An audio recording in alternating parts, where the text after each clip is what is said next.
Welcome friends to our channel Aspire Einstein. Let's get start biology.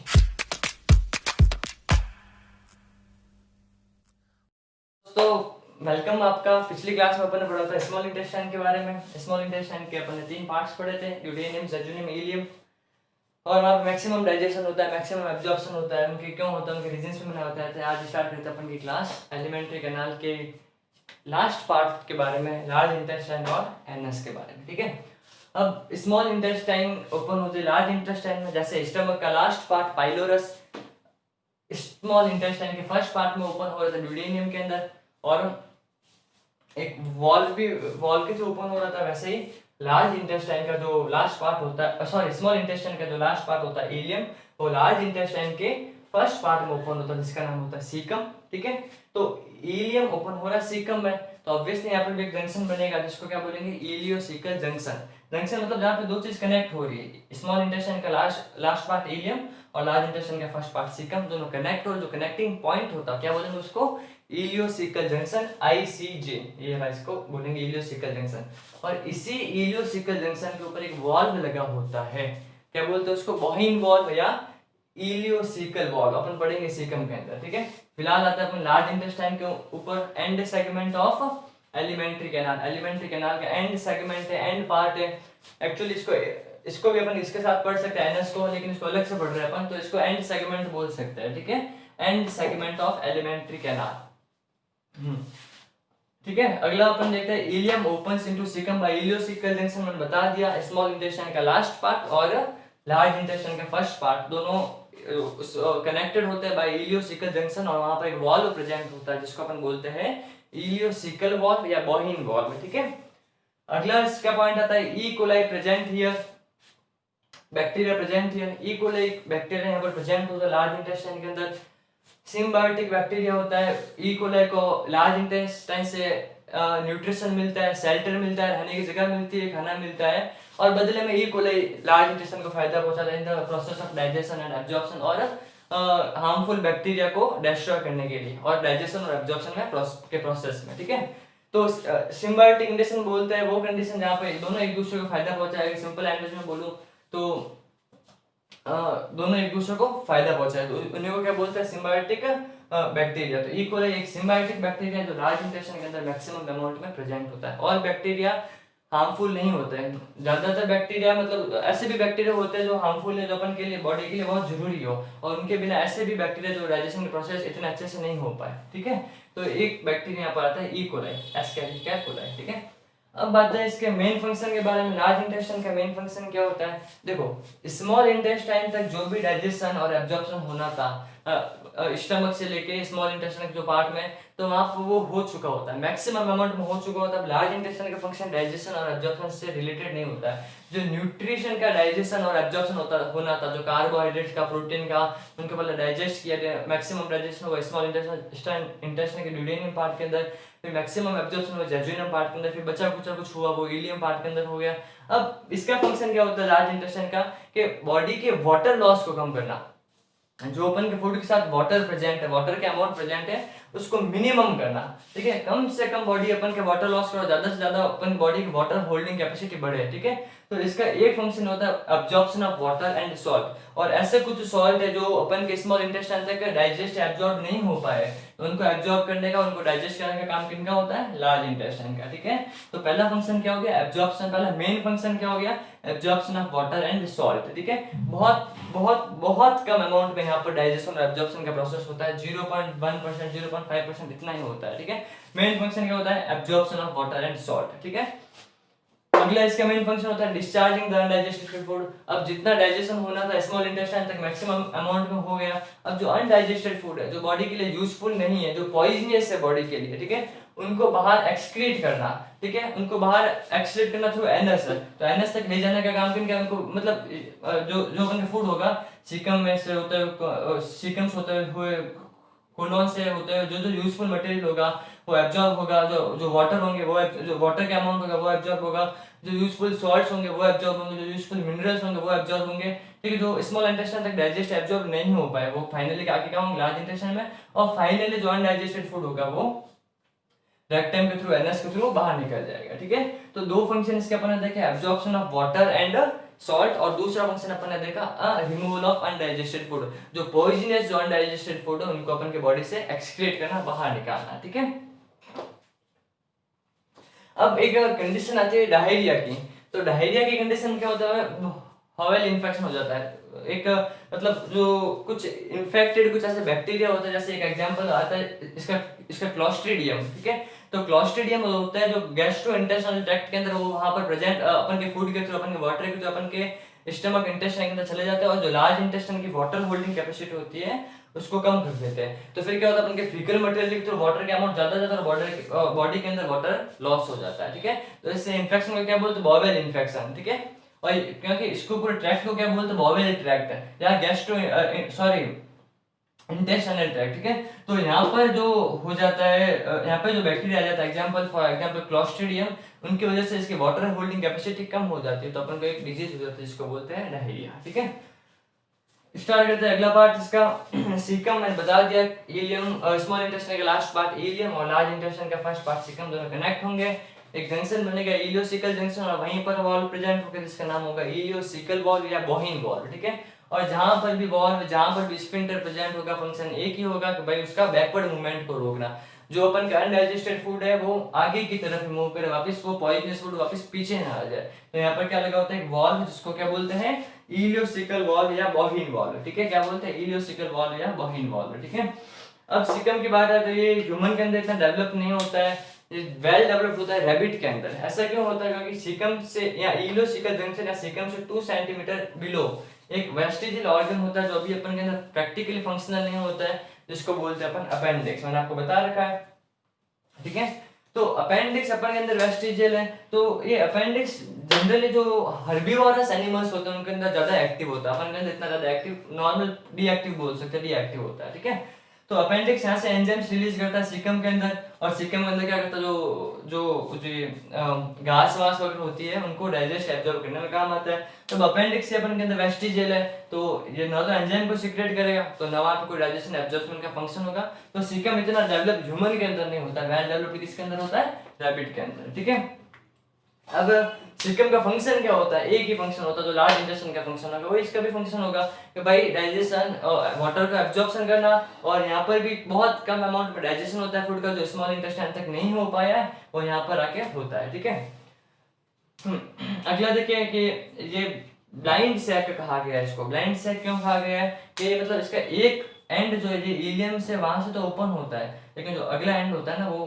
Close होता है, ये आगे कोलोन में कंटिन्यू नहीं होता, ये अपने आप में एक अलग पाउच लाइक स्ट्रक्चर होता है। ठीक है, तो ये ब्लाइंड सैक मतलब क्या है कि one and open into small intestine while other and is closed. ठीक है, अदर एंड क्लोज होता है, एक एंड इसका ओपन होता है स्मॉल इंटेस्टाइन में। ठीक है, तो इसको क्या बोला गया, पाउच लाइक स्ट्रक्चर। एक पाउच होती है, एक थैली होती है, एक बाउल होता है ना, उसकी तरह का इंफेक्शन, जो एक तरफ से ओपन है और दूसरी तरफ से क्लोज है, एक पाउच की तरह स्ट्रक्चर होता है। ठीक है, मैंने आपको बता दिया इलियोसिकल जंक्शन जो 2 सेंटीमीटर बिलो एक वेस्टिजियल ऑर्गन होता है उसको क्या बोलते हैं, अपेंडिक्स। ठीक है, सिम्बायोटिक प्रेजेंट है इन द मोर अमाउंट, यहाँ पर सिम्बायोटिक बैक्टीरिया प्रेजेंट होता है, बहुत ज्यादा अमाउंट में प्रेजेंट होता है सीकम के अंदर सिम्बायोटिक बैक्टीरिया, जो उसका भी काम हो जाए और अपन के इंटेस्टाइन को भी फायदा पहुंचाए, कुछ इंटेस्टाइन को हेल्थी रखे, इन्फेक्शंस को दूर करे, बैक्टीरिया को डिस्ट्रॉय करे और डाइजेशन और एब्जॉर्प्शन में हेल्प करे। ठीक है, अगला देखते हैं डाइजेशन है, इसका एक फंक्शन होता है digestion and absorption of water. मैंने आपको बताया दिया एब्जॉर्प्शन करना वाटर का, और कोई ऐसा कोई न्यूट्रिएंट्स रहेगा जो बहुत रेयर अमाउंट, बहुत कम अमाउंट में, ठीक है, बहुत नेग्लिजिबल अमाउंट में ऐसा कुछ फूड पार्टिकल्स या कोई न्यूट्रिएंट्स रहेगा जो स्मॉल इंटेस्टाइन तक डाइजेस्ट नहीं हो पाए हैं, तो वो सीकम के अंदर आकर डाइजेस्ट और एब्जॉर्ब हो पाएंगे। ठीक है, अगला एक और फंक्शन होता है इसका मिक्सिंग विद म्यूकस, कि भाई जो अनडाइजेस्टेड फूड है, अभी मैं अनडाइजेस्टेड फूड वर्ड ही यूज ले रहा हूँ क्योंकि maximum amount of digestion small intestine तक हो चुका है। ठीक है, तो जो अनडाइजेस्टेड फूड है, ठीक है, उसको आगे बढ़ाना है, तो मतलब ये यहाँ से कोलोन्स होते हुए आगे जाएगा, तो उसके लिए अपन को फ्रिक्शन कम से कम करना है, और फ्रिक्शन कम से कम करना है तो कोई लुब्रिकेंट चाहिए, और यहाँ पे लुब्रिकेंट का वर्क कौन करता है, म्यूकस। ठीक है, तो ये जो सिकम होता है, जो सिकम के ग्लैंड्स होता है वो म्यूकस को सीक्रेट करता है, और जो अनडाइजेस्टेड फूड होता है उसको मिक्स करता है म्यूकस के साथ, ताकि वो फूड आगे आराम से जा सके और फ्रिक्शन कम हो सके, स्मूथली जा सके आगे। ठीक है, तो ये हो गया लार्ज इंटेस्टाइन का फर्स्ट पार्ट सीकम। अगला पार्ट आता है लार्ज इंटेस्टाइन का सेकंड पार्ट, जिसको बोलते हैं colon. Colon middle part of large intestine होता है, ये फर्स्ट पार्ट था, ये मिडिल पार्ट होता है इसका लार्ज इंटेस्टाइन का, ठीक है। अब कोलोन को वैसे देखो तो चार पार्ट्स में या चार टाइप्स का बताया गया है। फर्स्ट होता है असेंडिंग कोलोन, जो ये ऊपर जा रहा है ना, ये क्या बोलेंगे इसको, असेंडिंग कोलोन। जो ट्रांसवर्सली कोलोन है ना, ट्रांसवर्स अपने आप को बनाया तो उसको क्या बोलेंगे, ट्रांसवर्स कोलोन। और जो नीचे आ रहा है उसको क्या बोलेंगे, डिसेंडिंग कोलोन, ठीक है। और कोलोन का जो लास्ट पार्ट है इसको क्या बोलेंगे, सिग्मोइड कोलोन। सिग्मोइड कोलोन या पेल्विक कोलोन, ठीक है। एस शेप का होता है सिग्मोइड कोलोन, ठीक है। तो इसलिए इसको सिग्मोइड कोलोन भी बोल सकते हो। और पेल्विक रीजन के अंदर है तो इसको क्या बोलेंगे, पेल्विक कोलोन, ठीक है। कोई कोई बुक में 3 टाइप के बताए गए, असेंडिंग, ट्रांसवर्स और डिसेंडिंग, और कोई कोई बुक में 4 बताए गए, ठीक है। मैं आपको चारों बता रहा हूँ। तो ये हो गया कोलोन के टाइप्स। असेंडिंग कोलोन जो नीचे से ऊपर जा रहा है, ट्रांसवर्स कोलोन जो ट्रांसवर्सली जा रहा है, डिसेंडिंग कोलोन जो ऊपर से नीचे आ रहा है, और लास्ट पार्ट इसका सिग्मोइड कोलोन जो एस शेप का कोलोन होता है, ठीक है, जो पेल्विक रीजन के अंदर अपन के होता है। अब बात आती है एक साहब, ये पाउच लाइक स्ट्रक्चर्स आपको दिख रहे होंगे। तो ये पाउच लाइक स्ट्रक्चर्स दिख रहे हैं ना, ऐसे ऐसे ऐसे इस तरह से। तो इन पाउच लाइक स्ट्रक्चर्स को बोलते हैं हॉस्ट्रा या हॉस्टोरिया, ठीक है।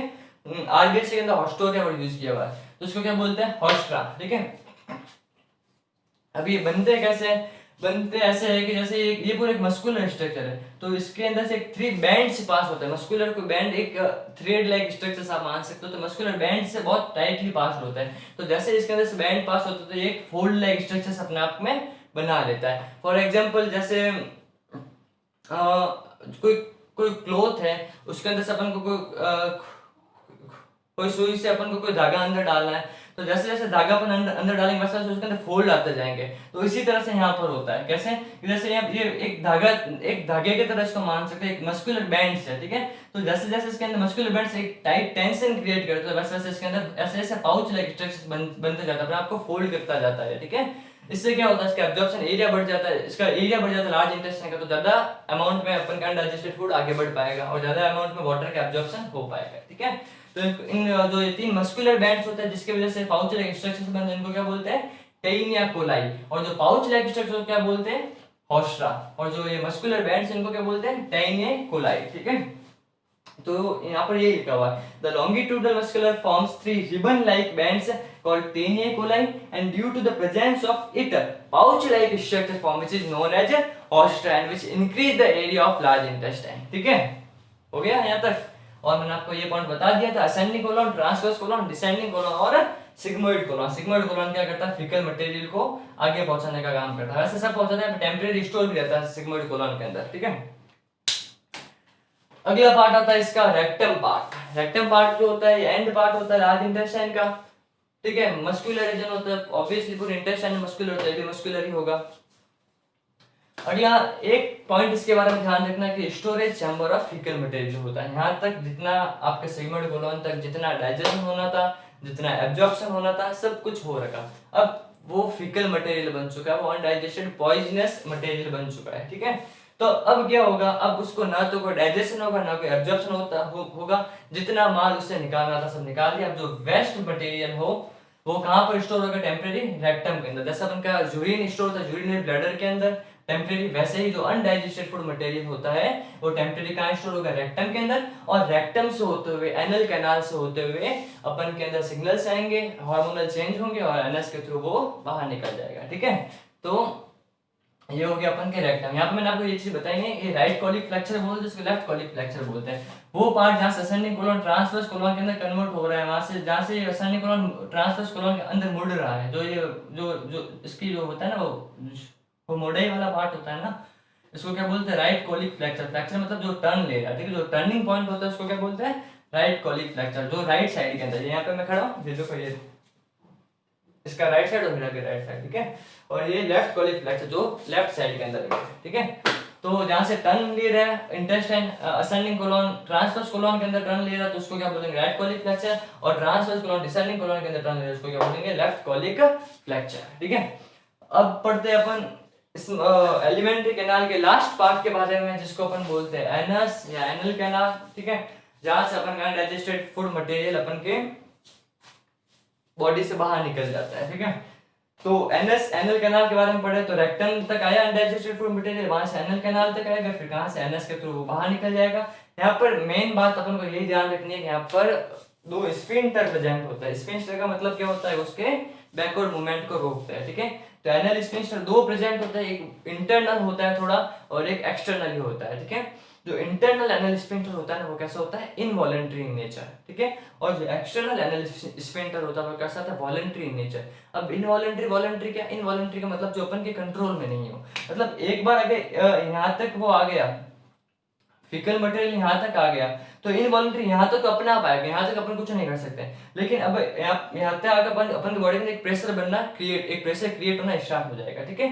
तो इनवॉलंटरी यहाँ तक तो आ गया, अब एक नॉर्मल प्रेशर तक अपन उसको कंट्रोल कर सकते हैं। किस वजह से, यहाँ पे एक्सटर्नल एनल स्फिंक्टर होता है जो वॉलंटरी होता है, वो अपन के कंट्रोल में होता है। तो जो एक्सटर्नल एनल स्फिंक्टर है उसके थ्रू अपन को फिकल मटेरियल को टेम्परेरी स्टेज तक कंट्रोल कर सकते हैं। फॉर एग्जाम्पल बाथरूम में कोई गया हुआ है, आपके जोरदार प्रेशर है तो आपको टेम्परेरी कंट्रोल करना ही पड़ेगा, और तो कोई ऑप्शन ही नहीं है आपके पास। तो टेम्परेरी कंट्रोल कर सकते हैं किसकी वजह से, एक्सटर्नल एनल स्फिंक्टर होता है, लेकिन वो टेम्परेरी स्टेज होते हैं, ठीक है। अब डायरिया की कंडीशन होती है, क्लॉस्ट्रिडियम बैक्टीरिया का इन्फेक्शन हो चुका होता है, बॉवेल इन्फेक्शन हो चुका होता है, तो उस कंडीशन में एक्सटर्नल एनल स्फिंक्टर किसका वर्क कर लेता है, इनवॉलंटरी हो जाता है, अपन के कंट्रोल में नहीं होता, तो अपन को हाथों हाथ फ्रेश होना ही पड़ता है, हाथों हाथ अनडाइजेस्टेड फूड मटेरियल को बॉडी से बाहर निकालना ही पड़ता है, ठीक है। तो ये एक्सटर्नल हो गया, ये इंटरनल इनवॉलंटरी और एक्सटर्नल वॉलंटरी एनल स्फिंक्टर, ठीक है। इनवॉलंटरी माने जो अपन के कंट्रोल में नहीं है, और वॉलंटरी मतलब जो अपन को टेम्परेरी अपन एक हद तक कंट्रोल कर सकते हैं, ठीक है।